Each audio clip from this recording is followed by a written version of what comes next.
He noticed a recurring problem in student films in that there was no physical depth. Students were, they were staging their films with their characters' backs against the wall. You watch these films and you get no sense of depth. So what he did was Sandy took us as a class to various rooms around CalArts, and he had us find the longest axis in each room. I remember he took the whole class one day into the men's bathroom, and there we were, scouting the John like it was a location. Sandy taught us that every setting has its longest axis, and as directors, we should know what this is and how to make it work for us. Basically, the longest axis is the longest view possible. If Sandy were here, he'd point out that in this room, the longest axis is from that corner of the room all the way out that door and to the horizon beyond. In any given location, using your longest axis gives the audience room to breathe, and it creates a sense of 3 dimensions. With the longest axis on screen, you're visually hinting to the audience that your characters came from somewhere else before this location, and they will continue on to somewhere else beyond. Here is the set we are working with. It is typical of the inexperienced director to accept the position of the sofa and the desk, placing the camera in the centre of the room, facing the corner, with the result that the figures are seen in medium shot size and against a background of the wall a few feet away. It makes a pretty dull image. A more practiced director is likely to take a very different approach. Arriving on the set or location, he looks first for the longest axis he can find, no matter if this means rearranging things. Placement of the camera along this axis means that the shot will be staged in depth. It often means that with limited camera moves, the director is able to hold figures in the far background, in the middle distance, and in close shots near to the lens. The result is not only that the frame is kept full of visual information, it also means that there may well be a condensation of the action, because while present action is shown in the foreground, we might also be able to see what is about to happen next. Supposing we were shooting a scene in this office. It's very small, really. It's about 18 feet in that direction and about the same, it's square, in that direction. Very confined space. Supposing we play a scene here in which we have a man that comes in at the door, say in here, and goes over to cross and talk to somebody else sitting in the chair there. Doug, you be the man in the chair, okay? And Bob, you come over and be the guy coming through the door into the office. Good, okay. Out here. We'll start you right out there. That's fine.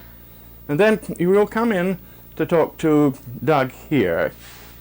And we'll shoot it with the camera over there that Scott is operating. Well, thinking not so much in terms of mistakes, but of missed opportunities, if you like, let me describe to you a method that I have, which is developed more out of habit than anything else. When I first arrive in a set, excuse me a moment here, I seldom really pay much attention to where the camera has been left for me, or indeed to any of the other elements within the scene that are movable, like the furniture, this table, and the cabinet over here. I block these out of my mind.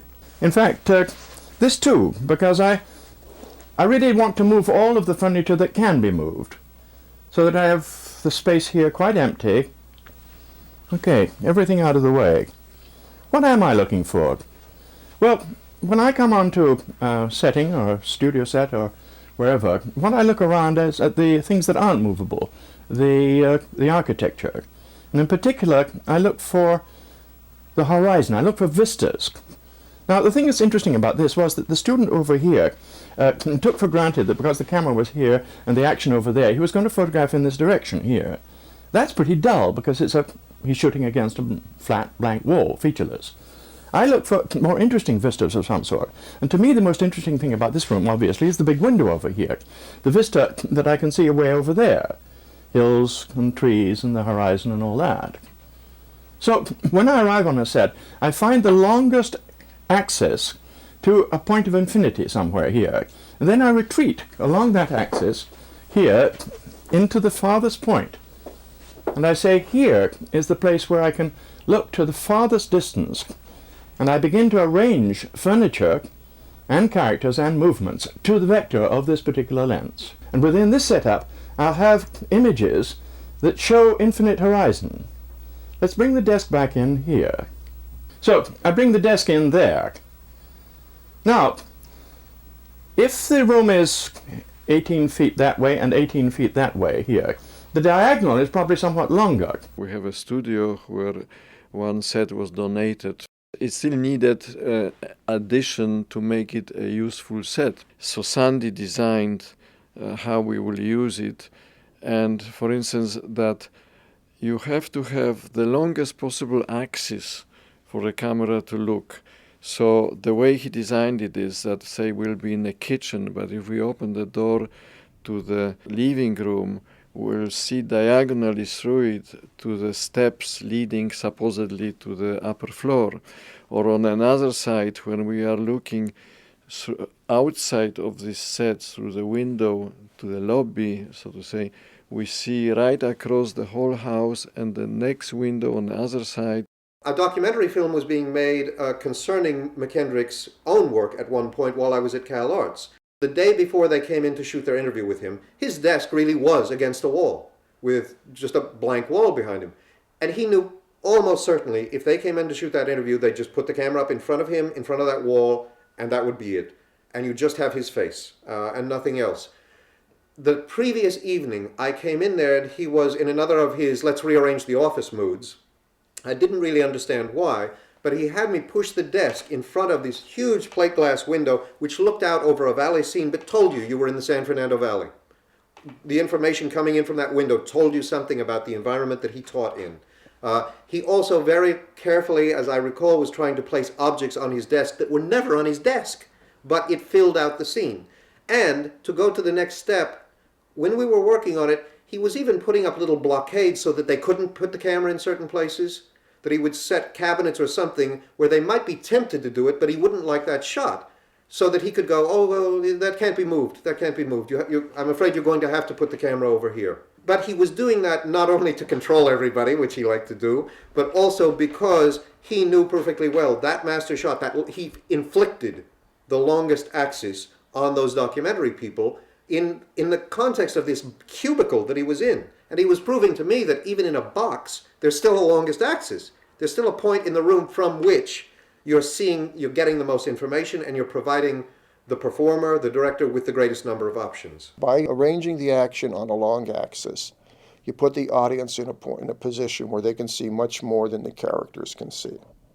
Assuming the characters are facing out towards the camera or their business is in the foreground, whatever's going on in the background or whatever might be going on or about to happen in the background is very evident and very visible to the audience. There are two ways, obviously, of approaching the camera and the subject. One is to take the camera to the subject, and the other to take the subject to the camera. And the staging in depth combines both, in a sense. A thing like that. I'll get you a drink. No, go away.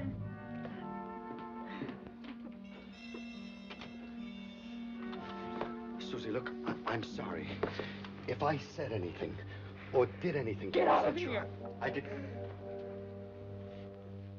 You simply stage with figures close to camera, figures behind that, and figures in the background. And the advantage is that it means that action that is about to happen later is already being prepared in the background. So it makes the dramatic action much richer and increases the density and the pacing. It also is good because the real value of that sort of thing is that it leaves the performance of the actor fluid, so that you're not sort of imposing the grammar of the cinema on it by the editing, but you're allowing the actors to get the flow of their interactions. It also means that you're dealing, as I think is important, with the transactions between people rather than the individual reactions. The need to stage in depth is important because you're working with a two-dimensional image. And what you want is to give the illusion of a three-dimensional world. It's much better when you have movement to and from the camera, which is a basic filmmaking. You want things moving to and from the camera to get an illusion of a three-dimensional world. And that's part of why this long axis is so critical.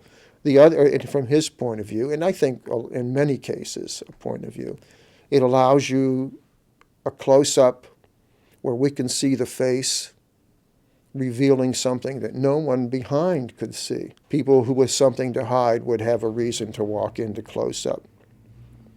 One of the things that Sandy would say to students before you decide how to arrange your shots is just think about this. Think about staging on a long axis, putting the critical prop close to the camera. So when the person comes to make the phone call, you have them in close-up. Or when they come to pour themselves a drink, you have them in close-up.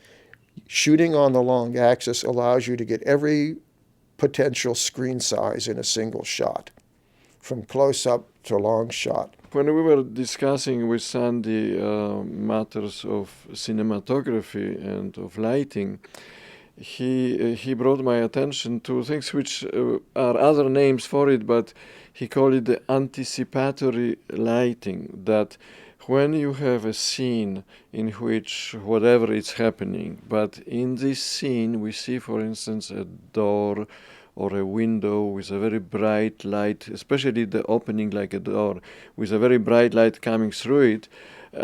And at the beginning it makes no sense why, it's not important to the scene as it happens, but we as an audience subconsciously would expect, would anticipate that somebody important will come through this door, something will happen. There is a reason why our attention is drawn to this place. He really knew how to lead the audience.